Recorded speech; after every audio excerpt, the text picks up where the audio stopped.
Hi everyone. This week is Parshas Behalotcha. Last year I was making these videos from Yerushalayim on the Akiva trip with Rabbi Ben Klatzko. This year the schedule did not allow it. As I'm making this video, I'm wishing Rabbi Klatzko success with his staff with bringing Hashem into the lives and bringing people closer to Hashem with his trip in Eretz Yisrael with all the Akiva participants. Yay, go Akiva. Okay, we have the story of Pesach Sheni. There are no other holidays where we get a second chance to sit in a sukkah or blow shofar. Yet, if we are impure at the time of bringing Korban Pesach, we get a second chance. A month later on Yud Daled Iyar, we can still bring a Korban Pesach. Why this mitzvah we get a second chance to do, while the other mitzvahs connected to the holidays, you're one and done. If you miss the train, you're out of luck. So the Gemara in Brachos 35b tells us that the earlier generations would bring their produce into the house through the front doors, so that they would then be obligated to give truma and maser, meaning the gifts to the Kohen and Leviim. If one would bring their produce through a unconventional way, through the windows or the roof of their house, they wouldn't have to give maser and truma to the Kohen and Levi. And so the Gemara, it's a very simple question. It's like, well, what's wrong with that? I mean, if you want to have more fruit for yourself or more produce for yourself, and it's totally legal by the Torah standards that if I bring it through the side door or through the window or through the roof, I don't have to give Truma Maisa, why is that a knock on me? And the Gemara answers us and tells us, and again, I've seen this in Rabbi Rosner's Sefer Shalom Rav, that it's about an attitude when doing mitzvot.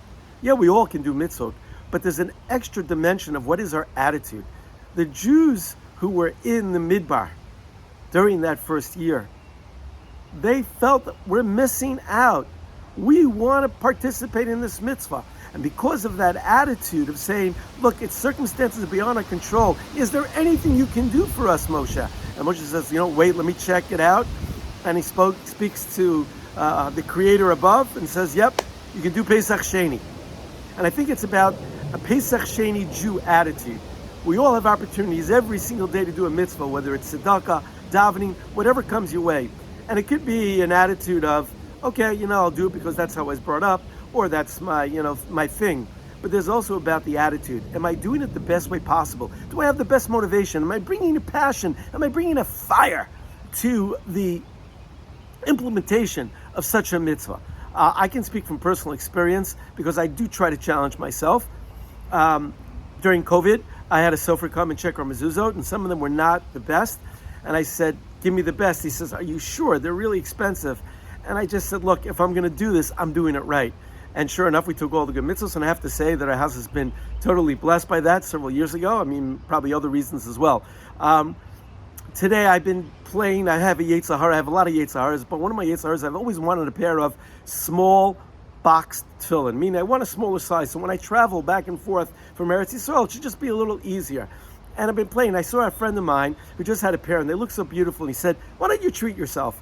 And I said, you know what, it's just about time. Today is Ted Vav Sivan, it is my birthday, so I said, why not? So I called the sofer, and he says, how much do you want to spend? I said, I want the nicest parshos, I want the nicest boxes. It's going to cost you a pretty penny. I said, it's worth it if that's the mitzvah. So again, it's up to what you try to do your best and bring a passion, bring a love, show a great desire to use these mitzvahs to get us closer and connected to Hashem in the best way possible. I know certainly when I'm in the street, I see people selling knockoff items of designer names. Who wants a knockoff? We want the legitimate thing. We want the real McCoy. Ladies and gentlemen, I'm sending out Shabbos wishes. If you like what you hear, please pass it on. And as always, if you'd like, please subscribe. Shabbat Shalom.